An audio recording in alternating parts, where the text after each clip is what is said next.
Bismillahirrahmanirrahim. Assalamualaikum warahmatullahi wabarakatuh. Perkenalkan, nama saya Muhammad Efat Nasar. Saya dari kelas APN 3A akan menjelaskan sistem pemerintahan yang dianut oleh negara Arab Saudi. Yang pertama adalah sistem pemerintahan Arab Saudi menggunakan sistem kerajaan atau monarki. Sistem pemerintahan yang digunakan negara ini adalah sistem negara Islam, di mana Al-Quran dan syariat menjadi dasar pemerintahan yang dijalankan.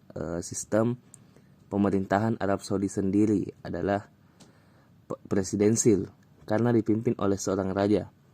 Raja selain menjadi kepala negara juga memiliki beberapa peran di sini, sehingga sistem pemerintahannya dapat disebut juga sebagai monarki absolut.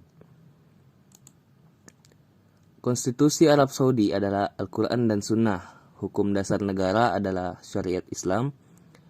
Dalam aplikasi pemerintahan, raja itu sendiri menjadi sumber otoritas bagi setiap otoritas politik yang ada di Arab Saudi.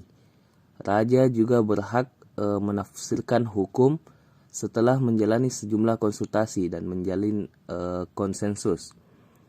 Konsultasi dan konsensus ini juga menjadi dasar hukum di bawah syariat Islam. Menurut Hukum Dasar Arab Saudi tahun 1992, terdapat sekurangnya 4 otoritas subordinat raja di dalam negara, yaitu ada Dewan Menteri, Dewan Konsultatif, Pengadilan, dan juga ulama.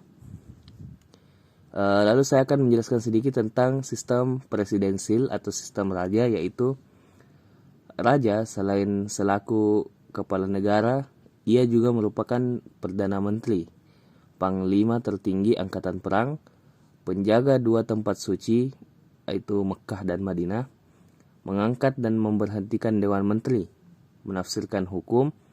Otoritas politik tertinggi di bawah raja adalah putra mahkota. Putra mahkota ini ditentukan oleh raja itu sendiri, asalkan tetap diambil dari keturunan raja sebelumnya.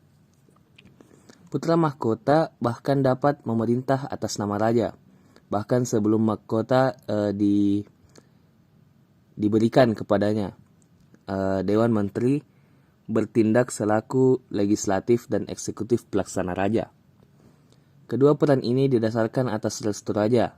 Hukum yang ditetapkan Dewan Menteri akan menjadi hukum aplikatif dalam 30 hari, kecuali raja memvetonya. Umumnya para anggota Dewan Menteri pun keturunan raja sebelumnya. Majelis As-Syura adalah Dewan Konsultatif, anggotanya sekitar 120 orang. Tugas mereka adalah memberi nasihat kepada raja. Anggota majelis ini pun diangkat dan diberhentikan oleh raja. Di Indonesia, Majelis As-Syura ini mirip dengan One Team Press, lembaga pengadilan yudikatif. Menurut Hukum Dasar Arab Saudi haruslah independen. Kepala pengadilan biasanya berasal dari bangsawan atau keturunan Al-Wahhab. Menteri Kehakiman Arab Saudi biasanya juga menjadi Grand Mufti. Setiap hakim diangkat dan diberhentikan oleh raja. Ulama adalah lembaga yang ada dalam Hukum Dasar Arab Saudi yang fungsinya menjadi metode penafsiran hukum Islam, yaitu konsensus dan konsultasi. Anggota ulama terdiri atas keturunan raja sebelumnya dan keturunan Al-Wahhab. Ulama ini dikepalai oleh Grand Mufti. Sekian penjelasan sistem pemerintahan dari negara Arab Saudi. Lebih dan kurangnya mohon dimaafkan. Wabillahi taufiq wal hidayah. Wassalamualaikum warahmatullahi wabarakatuh.